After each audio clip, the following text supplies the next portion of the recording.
तो हेलो देखिए exercise 5.3 question number 19 ये बी का क्वेश्चन है।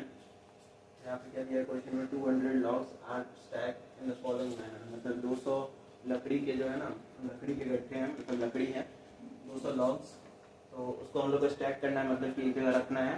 तो कैसे रखा गया उसको, 20 logs in the bottom row, मतलब कि रो के हिसाब से रखा गया है। सबसे नीचे वाले रो में 20 लकड़ी के लॉग्स हैं, 20 लॉग्स हैं, ठीक है।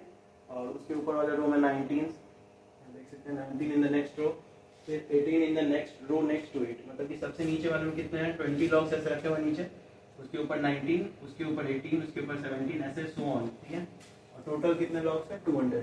मतलब इससे क्या पता चल रहा है कि नीचे 20, 19, 18, मतलब जितने भी रो होंगे इसके, उन सभी में जितने भी नंबर ऑफ लॉग्स होंगे उन सबको ऐड करें तो कितना आएगा आपके पास, 200 आना चाहिए, क्योंकि 200 ही लकड़ी 200 लॉग्स है हमारे पास, उसी को हम लोग को अरेंज करना है रो वाइज में। तो मतलब एक सबसे नीचे वाले रो में 20, उसके ऊपर वाले रो में 19, फिर 18, फिर 17।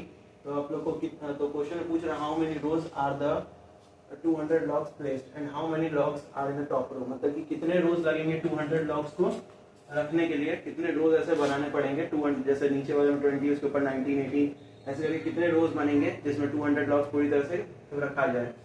और साथ ही पूछ रहा है कि जो सबसे टॉप रो होगा, मतलब जितना भी नंबर रो पे आए, जैसे कि ये फर्स्ट रो हुआ, फिर नीचे से फर्स्ट है, ये सेकंड, थर्ड, तो ऐसे कितने रो होंगे, मतलब कि सबसे टॉप वाले रो पे कितने आपके वो बनेंगे, कितने लॉग्स रखे हुए होंगे, तो वो आपको निकालना है।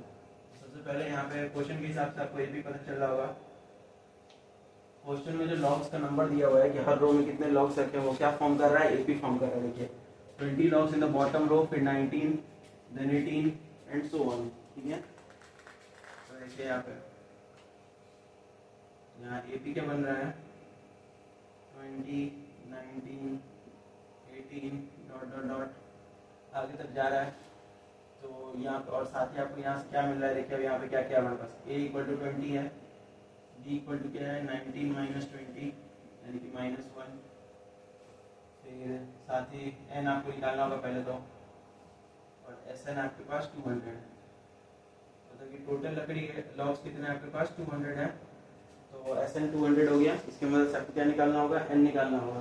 तो देखिए Sn का फॉर्मूला क्या होता है, n/2 2a plus n-1 into d क्या हो जाता है, Sn हो जाता है, ठीक है।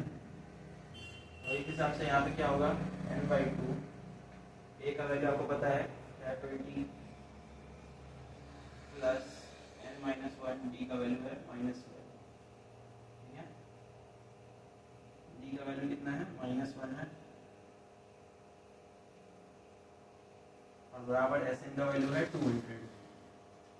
यहाँ पे n/2 ये हो गया 40, -1 से गुणा करिए तो -n प्लस 1 इक्वल टू 200, ठीक है। तो अब देखिए यहाँ पे क्या होगा, ये 2 को उधर भेज दीजिए, क्योंकि यहाँ डिवाइड में उधर जाएगा तो गुना में चल जाएगा, और अंदर 40 और 1 जोड़ेंगे तो 41 माइनस n, और इधर हो गया 2 इंटू 200, क्योंकि ये इधर यहाँ पे जो आपको 2 दिख रहा है किसमें, डिवाइड में है, और इक्वल टू की उस तरफ भेजेंगे तो कहाँ जाएगा, मल्टीप्लाई में। साथ ही अंदर में हमने 40 और 1 को ऐड कर दिया तो हो गया 41, माइनस में n है, तो आपको क्या करना है, n से गुना करिए और सबको एक तरफ कर लीजिए, फिर हम लोग मिडिल टर्म स्प्लिटिंग यहाँ पे यूज कर सकते हैं। जैसे यहाँ देखिए 41n minus n square equal to 400 हो जाएगा। तो आपको पता है n स्क्वायर क्या होना चाहिए, प्लस में होना चाहिए, तो हम लोग सबको उस तरफ लेके जाएंगे, तो इधर कुछ नहीं छोड़ेंगे, n स्क्वायर उधर गया, ये इधर प्लस में उधर जाएगा तो माइनस में चल जाएगा, और 400 इधर से पहले से है, ठीक है। 400 इधर पहले से था तो ये प्लस में ही रहेगा, क्योंकि मिडिल टर्म स्प्लिटिंग में जो n स्क्वायर का जो कोफिशिएंट है वो हमेशा क्या होना चाहिए, पॉजिटिव होना चाहिए, इसलिए हम लोग इसको इस तरफ लेके जाएंगे, ठीक है। तो हम लोग इसमें इसको इस तरफ लेके जाएंगे तो माइनस से क्या बन जाएगा, प्लस बन जाएगा, और ये प्लस में था उधर जाएगा तो माइनस में, और ये इधर प्लस में पहले से है। अब इसको आप ऐसे भी लिख सकते हैं, n square minus 41n plus 400 equal to 0, ठीक है। उस तरफ 0 रख देते हैं ताकि बनाने में हम लोग को आसानी हो। और देखिए अगर मिडिल टर्म स्प्लिटिंग में क्या करना होता है आपको, इसका जो कोफिशिएंट है और यहाँ c, मतलब जो सिर्फ कांस्टेंट टर्म है जिसमें n नहीं लगा हुआ या x नहीं लगा हुआ है, उस दोनों को मल्टीप्लाई करते हैं। तो यहाँ कुछ नहीं तो क्या है, 1 है, 1 में 400 से गुना करेंगे तो क्या हो जाएगा 400। तो अब आपको ये बीच वाले टर्म को, मिडिल टर्म स्प्लिटिंग का मतलब क्या है, जो मिडिल में जो टर्म है आपके पास उसको आपको दो में स्प्लिट करना है, या फिर इसको दो नंबर्स के सम की तरह लिखना है, जिसका प्रोडक्ट कितना है 400 है और ऐड करने पे कितना है 41 है। ठीक है, तो ऐसा दो नंबर कौन सा होगा, एक हो जाएगा आपका, देखिए यहाँ पे अगर आप देख रहे हैं 25 और 16 को, तो 25 इंटू 16 क्या हो जाएगा 400 हो जाएगा। साथ ही जब 25 और 16 को आप ऐड करेंगे तो कितना आएगा 41 आएगा। बट मेजर आपको यहाँ ध्यान देना है साइन का, यहाँ कौन सा साइन लिखा हुआ है, जैसे कि यहाँ माइनस लिखा हुआ है तो आप दोनों माइनस में ही लिखेंगे, ऐसे जैसे -16 है -25 है।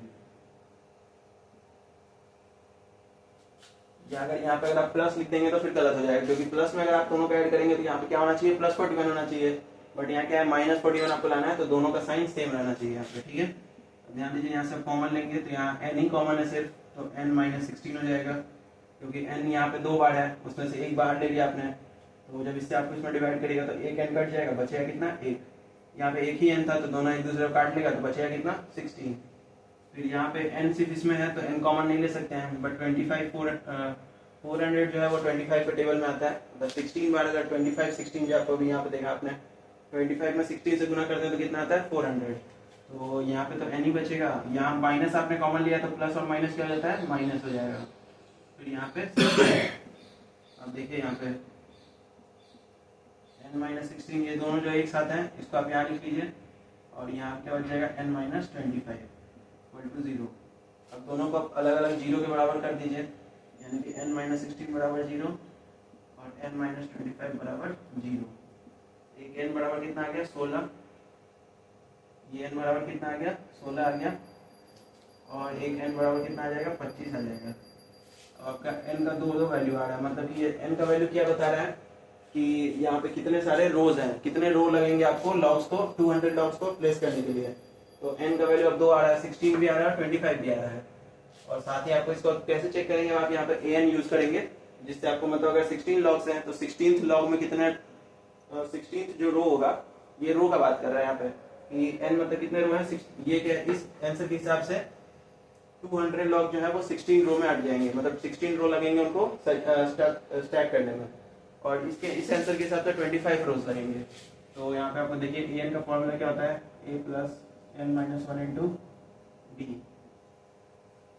इस पे आप रख के देखेंगे तो a16 आप पहले रख लीजिए, कितना हो जाएगा a का वैल्यू आपके पास 20 है, तो 20 + 16 - 1 इंटू -1, देखिए 20 + 15 इंटू -1, तो 20 - 15 कितना हो जाएगा 5 हो जाएगा। और a25 जब आप देखें कितना हो जाएगा 20 + 25 - 1 इंटू -1, तो देखिए 20 माइनस में क्या आ जाएगा 24, यानी कि -4, जो कि पॉसिबल नहीं है, क्योंकि लॉग्स आप माइनस में तो नहीं रख सकते ना, क्योंकि प्लस में लॉग होना चाहिए, रखने के लिए कुछ तो चाहिए। माइनस में क्या होता है, माइनस में लॉग थोड़ी होगा, आप किसी चीज को गिन रहे हैं तो वो माइनस में थोड़ी जाएगा, प्लस में ही जाएगा। तो यानी कि आपका आंसर क्या है a = 6, मतलब यहाँ से आपको पता चल रहा है कि आपका आंसर n का वैल्यू क्या होगा 16 होगा। 25 आप नहीं लेंगे, क्यों, क्योंकि उस पे लॉग्स का वैल्यू कितना आ रहा है -4, जो कि पॉसिबल नहीं है, मतलब कि सबसे ऊपर वाले रो में कितने लॉग्स होंगे 5 लॉग होंगे। तो यहाँ पे आप क्या लिख सकते हैं, hence there are 16 rows in total and 5 logs in the top row। मतलब n = 16 आपने रखा है, इसका मतलब क्या 16 रो लगेंगे आपको 200 लॉग्स को स्टैक करने में, रखने में। साथ ही इससे आपको पता a16 से क्या पता चला कि उस रो में कितने लॉग्स हैं, 5 लॉग्स हैं। तो यही आपका आंसर है। इस वीडियो में इतना ही था। वीडियो को लाइक करें, चैनल को सब्सक्राइब करें, अपने दोस्तों में शेयर करें।